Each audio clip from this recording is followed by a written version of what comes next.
was a rake of 3 old coaches that had been on the Fat Controller's railway long before Thomas came to the island. James, Edward and Henry took it in turns to pull these coaches as part of their suburban trains. James loved these coaches and would seek every chance he got to pull them, as he thought they went well with his smart red paint. One day at the sheds, James was in a foul temper. "It's not fair," he huffed crossly.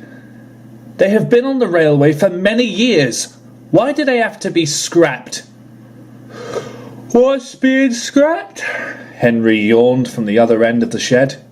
"The old coaches," rapped James. "The Fat Controller said that some fancy new ones were being brought over from the mainland." "I saw them in the yard this morning," said Percy. "They're really nice." James scoffed. "I'm still going to take those old coaches out," he fumed. "I wouldn't do that if I were you, James," Edward warned. "The Fat Controller has placed them in the main siding at the big station. I will be taking them with my scrap train this afternoon." James was furious, but all he could do was mutter under his breath as he headed off to work. James pulled into the big station. Waiting for him at the platform was a beautiful rake of red coaches. "Ugh, horrible things," he grumbled. He then noticed the old coaches sat in the siding. James looked at the new coaches for a few seconds, and then looked back at the old ones. "I'm sure the passengers wouldn't mind one more outing with the old coaches," he said to himself. That afternoon, Edward arrived with a scrap train to take away the old coaches, but was very surprised to see that they weren't there waiting for him. "That's odd," he thought. "I was certain Percy said that he had shunted them here." At that moment, Thomas scampered up the line with Annie and Clarabel. "Thomas," Edward called, "have you seen the old coaches?"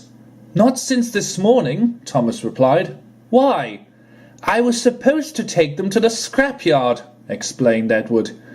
"They were here," Thomas reassured, "but the only engine that was here after me was—" Before Thomas could even finish, Edward soon realized.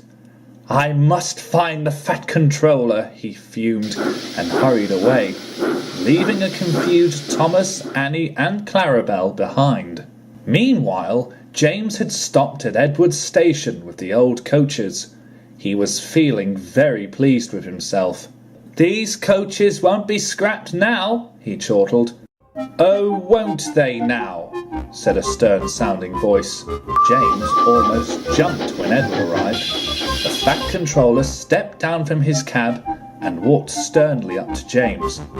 "You have disobeyed my orders," he said. "These coaches have been retired, and that is why I brought new ones to the railway. Unless this is Sir James Hatt's railway, then these coaches would have a different fate."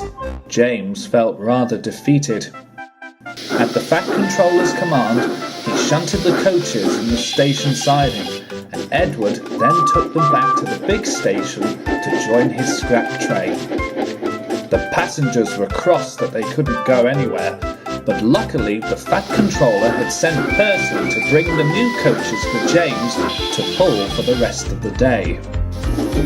At first, James didn't like the new coaches and felt rather silly, but as he puffed, he had to admit that his smart red paint looked very stylish with their own.